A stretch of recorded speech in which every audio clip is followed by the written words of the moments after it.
अस्सलाम वालेकुम दोस्तों आज हम इस वीडियो में CSS का जी इंडेक्स डिस्कस करेंगे कि जी इंडेक्स है क्या और हम इसके ज़रिए क्या चीज़ अचीव कर सकते हैं CSS में। सबसे पहले तो आपने जी इंडेक्स को समझना कि है क्या। उसके लिए मैं ये ग्राफ का सहारा लूँगा।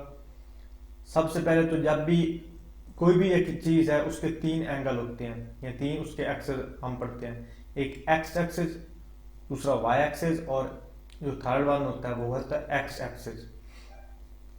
एक्स एक्सिस क्या है? लेफ्ट और राइट। जैसे कि ये हो गया राइट और ये हो गया लेफ्ट। वाई एक्सिस क्या है? ऊपर और नीचे। ये ऊपर वाला ये हो गया, ये नीचे वाला हो गया। जबकि जो जी इंडेक्स है, जी एक्सिस जो है वो होता है आगे और पीछे। तो इससे हमें क्या चीज़ समझ आती है कि जी इंडेक्स जो है हम किसी भी एलिमेंट को आगे या पीछे शो करवाने के लिए इस्तेमाल करते हैं। तो आज हम इसके जरिए क्या चीज़ अचीव करेंगे वो मैं आपको दिखाता हूँ वेब पेज पे।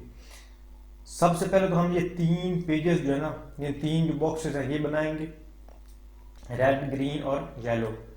तो हम सिर्फ जी इंडेक्स कम या ज़्यादा करके इनको आगे और पीछे लेकर आएंगे। यानी अगर हमने जो येलो वालों को सब के लास्ट पे लेके जाना है तो हम सिर्फ इसका जी इंडेक्स चेंज करेंगे और बैक पे चला जाएगा।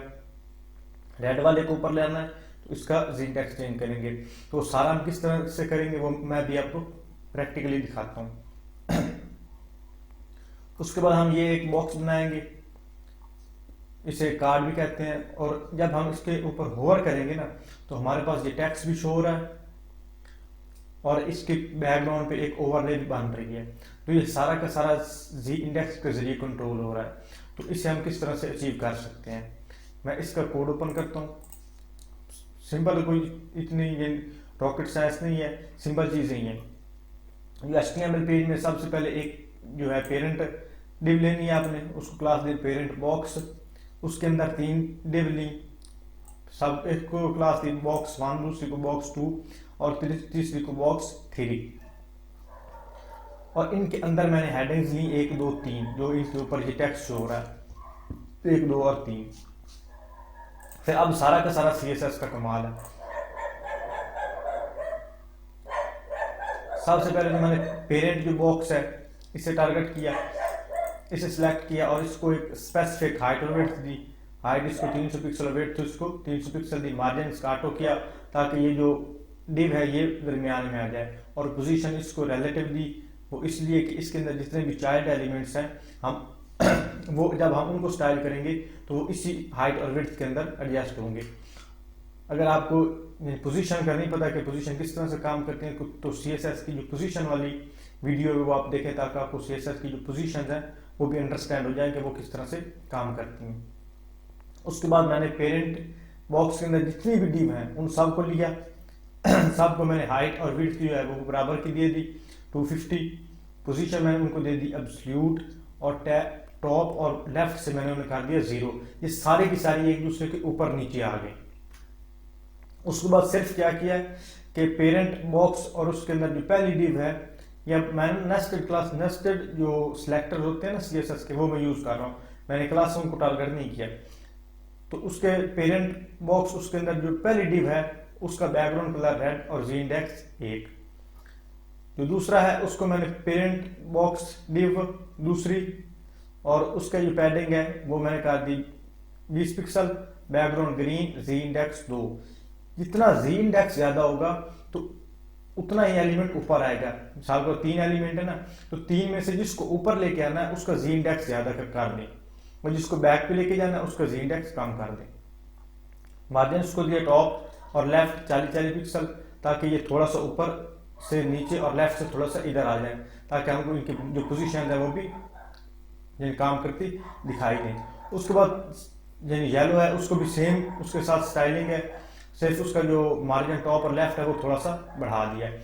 अब ये इसका जी इंडेक्स है 3, मतलब इन सब में से जिसका जी इंडेक्स ज़्यादा होगा वो सबसे ऊपर आएगा। अब इसका 3 है तो ये सबसे ऊपर आ रही है। अगर मैं इसका सबसे कम कर देता हूँ, इनमें से सबसे कम जो है वो 1 है, 1 से कम क्या होगा 0। तो हम 0 लगा के जब इसे रीलोड करेंगे तो जो येलो वाला है वो बैक पे चला जाएगा, सब के बैक पे, और जो दूसरे हैं वो ऊपर आ जाएंगे। इसी तरह ये जो रेड वाला है, अगर रेड वाले को हमने ऊपर लेके आना है तो रेड वाले का जी इंडेक्स जो बढ़ा देंगे दूसरों से।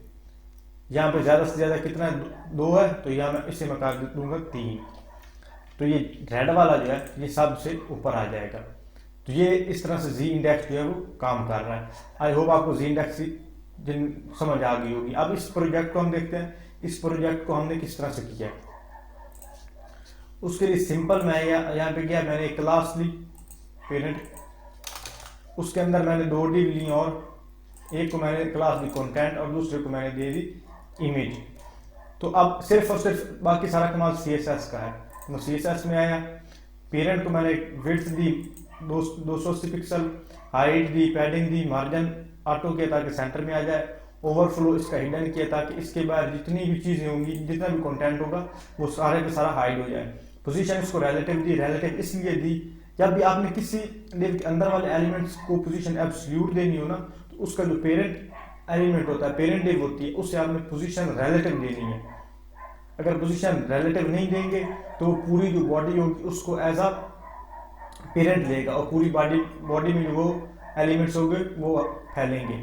उसके बाद मैंने डिस्प्ले इनको कर दिया इन लाइन ब्लॉक, जिस तरह से ये जो डिव्स हैं आपको एक लाइन में शो हो रही हैं, तो डिस्प्ले इन लाइन ब्लॉक, ताकि इसके अंदर जितने भी डिव होंगे वो सब जितने भी एलिमेंट होंगे वो इन लाइन हो जाएंगे। और उसके बाद पेरेंट डिव, पेरेंट और उसके अंदर जो डिव है उसको मैंने दी पोजीशन एब्सोल्यूट, हाइट उसको दे दी 100%। अब जब मैं पेरेंट और डिव को मैंने टारगेट किया तो ये दोनों डिव्स आ गए, कंटेंट वाले भी और इमेज वाले, इन दोनों की हाइट वेट कितनी होगी 100% होगी। उसके बाद मैंने पेरेंट डिव ली और डिव के अंदर जो इमेज है उसको मैंने वेट दे दी 280 पिक्सल और हाइट दे दी 300 पिक्सल, और ये इसके मैंने बराबर कर दी, ये पूरी डिव के मैंने बराबर कर दी। बात कर कुछ इमेजेस होती हैं वो उनका ऑटो साइज इतना नहीं होता, किसी का साइज बड़ा हो गया, किसी का ज़्यादा हो गया, तो इसके जरिए हम इसकी डायमेंशंस कंट्रोल करेंगे। उसके बाद जो इमेज है, इमेज वाली डिव है, उसको मैंने दिया जी इंडेक्स 2 इमेज वाली को। जब मैं उसका जी इंडेक्स 2 दूंगा तो वो ऊपर आएगी ना इससे। और जो पेरेंट कंटेंट है उसे मैंने किस तरह से स्टाइल किया, उसका जी इंडेक्स दे दिया मैंने 1, पैडिंग उसे दे दी टॉप और बॉटम से 80 पिक्सल, लेफ्ट राइट से 25 पिक्सल 25, और कलर जो है वो मैंने दे दिया वाइट। अब ये कलर वाइट जो है ये टेक्स्ट का कलर है, और बैकग्राउंड मैंने दे दिया ये इसे थोड़ा सा यानी डार्क, ये ट्रांसपेरेंट डार्क थोड़ा सा, तो ये इसकी स्टाइलिंग होगी। अब मैंने इसको दे दिया जी इंडेक्स 1 और इमेज को मैंने दे दिया 2, तो कौन सी चीज़ ऊपर आएगी, ये इमेज ऊपर आएगी जो आ रही है। लेकिन मैंने फिर एक कंडीशन लगा दी कि पेरेंट के अंदर जो इमेज वाली डिव है उसके ऊपर जब होवर करें तो उसका जी इंडेक्स हो जाए 0। जब इसका जी इंडेक्स होगा 0 तो कंटेंट का तो है 1, तो अब किसका जी इंडेक्स ज़्यादा हो जाएगा, कंटेंट वाली डिव का, तो कंटेंट वाली ऊपर आ जाएगी और जो जिसका जी इंडेक्स 0 होगा वो बैक पे चली जाएगी।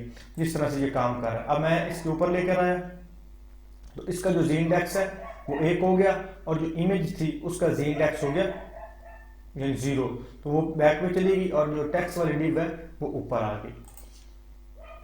और जो इमेज होवर है उसके ऊपर मैंने ट्रांजिशन लगा दी, शायद 5 सेकेंड ईस्ट इन, तो थोड़ी सी ये देर लगा के यानी होवर हो रहा है। आप इसको ज़्यादा यानी एनिमेशन वगैरह लगा के थोड़ा सा और भी बेहतरीन बना सकते हैं, लेकिन मेन मकसद था आपको जी इंडेक्स समझाना, वो आई होप आपको समझ आ गई होगी। जी इंडेक्स का मतलब होता है किसी भी चीज़ को आगे या पीछे शो करवाना, जिसकी एलिमेंट का जितना ज़्यादा जी इंडेक्स होगा वो उतना ज़्यादा ऊपर शो होगा। यानी अगर सबसे ऊपर किसी को एलिमेंट को शो करवाना है तो उसे सबसे ज़्यादा जी इंडेक्स दे दें, अगर किसी को सब के बैक पे लेके जाना है तो उसे सबसे कम जी इंडेक्स दे दें या जी इंडेक्स ख़त्म कर दें। तो आई होप आपको जी इंडेक्स की समझ आ गई होगी। अगर वीडियो अच्छी लगी तो उसे लाइक करें और चैनल पे पहली बार आए तो उसको सब्सक्राइब करें, और मिलते हैं अगली वीडियो में, तब तक के लिए अल्लाह हाफ़िज़।